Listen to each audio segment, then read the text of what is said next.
Hi hello viewers and friends, வணக்கம். இன்றைக்கி ஒரு இன்ட்ரெஸ்டிங்கான ரெசிபியோடு உங்களை எல்லாம் மீட் பண்ணுறேன்ப்பா. என்னோடய லாஸ்ட் ஷார்ட்ஸ் வீடியோவில் சங்குப்பூ டீ பார்த்துருப்பீங்க. அதோடைய கண்டினியூஷனாக இந்த வீடியோவில் நாம் இப்போ பார்க்க போகிறது சங்குப்பூ கோகோனட் ரைஸ். வாங்க வீடியோக்குள்ளே போகலாம்.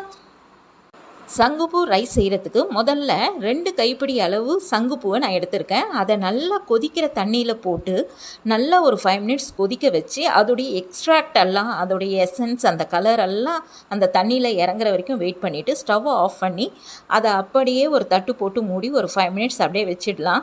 அதுக்கப்புறம் 5 மினிட்ஸ் கழித்து திறந்து பாருங்கள். அந்த ஜூஸ் எல்லாம் நல்லா இறங்கி பாருங்கள் எவ்வளோ கலர்ஃபுல்லாக ப்ளூ கலரில் டார்க்காக வருது. அதை ஃபில்ட்ரு பண்ணி எடுத்துக்கலாம். இது போல்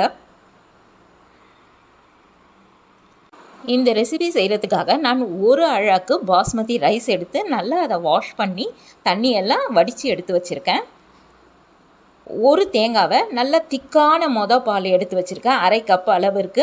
அடுத்து 1 கப் அளவிற்கு சங்குப்பூ ஜூஸ் எடுத்து வச்சுருக்கேன். முதல்ல ஸ்டவ் ஆன் பண்ணி குக்கர் வச்சு சாதம் தாளிக்கிறதுக்கு தேவையான 50 ml அளவுக்கு நெய் சேர்த்துக்கலாம். நெய் நல்லா காஞ்சதும் அதில் பெருஞ்சீரகம்னு சொல்லக்கூடிய சோம்பு 1 டேபிள் ஸ்பூன் அளவு போட்டு நல்லா வறுபடட்டும்.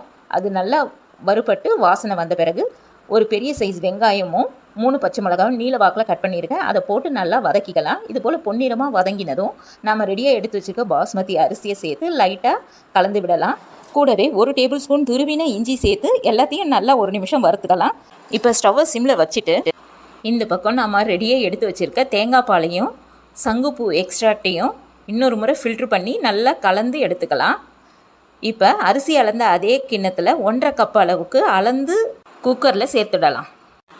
சேர்த்துட்டோம். கூடவே தேவையான அளவு உப்பு சேர்த்துட்டு 1/2 டேபிள் ஸ்பூன் அளவு கரம் மசாலா பொடியும் சேர்த்துக்கலாம். எல்லாத்தையும் நல்லா கலந்து விட்டு ஒரு கொதி விடலாம். பாருங்கள், நல்லா ஒரு கொதி வந்த பிறகு குக்கரை க்ளோஸ் பண்ணி விசில் போட்டு ஒரு விசில் வர அளவுக்கு வேக வச்சு எடுத்துக்கலாம்.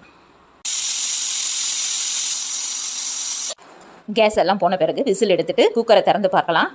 அட பாருங்கள், அட்டகாசமாக சூப்பராக வந்திருக்கு. செம்ம ஃப்ளேவரோட லைட் ப்ளூ கலரில் பார்க்கும்போதே அவ்வளவு எம்மியாக இருக்குங்க. நம்மளுடைய கோகோனட் சங்குப்பூ புலாவ் சூப்பராக ரெடி ஆகிடுச்சு. ஒரு கைப்பிடி அளவு கொத்தமல்லியை கலந்து விட்டோம்னா ரெடி. ரொம்ப சிம்பிளாக செய்யக்கூடிய நம்மளுடைய ஹெல்த்தியான எம்மியான டேஸ்டியான கோகோனட் சங்குப்பூ புலாவை சர்வீஸ் பிளேட்டில் வச்சு சர்வ் பண்ணலாம். பாருங்கள் எவ்வளோ அட்டகாசமாக இருக்குது. நிறைய சங்குப்பூ போட்டோம்னா நல்ல கலர்ஃபுல்லாக வரங்க. சைட் டிஷ்ஷை நான் டொமேட்டோ கெச்சப் வச்சுக்கிறேன். இன்றைக்கி பூத்தது கொஞ்சமாக இருந்தது பூ, அதில் செஞ்சேன். வாங்க இப்போ டேஸ்ட் பண்ணி பார்க்கலாம். சுட சுட சுட எடுக்கும் போதே அவ்வளவு எம்மியாக இருக்குங்க. ஆஹா,